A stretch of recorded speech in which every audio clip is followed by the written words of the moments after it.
Hello my YouTube friends, Dave Wilson here. I wanted to record this quickly because I've got the printer on its back, and I did that so I could wire the bottom.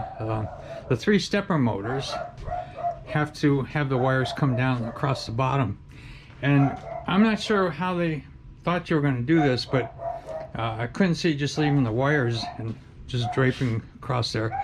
So I found some people already designed some cable runs and some other things to help assist in this. So I went ahead and spent a day or so printing all of these parts. And this is really neat because these will just snap on and off, and you can redo the wiring with no problem. So and they just snap back on. Then I found these little guys. They hold the cables in place. They have little grooves on them. And then I tested a number of different cable slot or 3030 extensions, extrusion slot covers, and finally found some that worked really well. I printed a bunch of those in PETG. It's forget the name of it, but I think it's printed solid. But with this build plate, they come out really nice, because and then when you take them off, it looks like carbon fiber.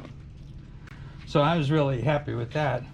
So I've got all this done, and now I'm going to be able to flip it back on its side and do the rest of the wiring, or on the bottom. But been working via, I think, Reddit mostly, with a gentleman in Norway, Tom, and he's building the same printer, and he's waiting on parts. So we've been communicating a lot back and forth, and he suggested some of these mods. So I really appreciate that, and it's been a fun project for both of us. But that's about it. Just wanted to do this quickly because once I flip this over, it's going to be really hard to see. Thanks.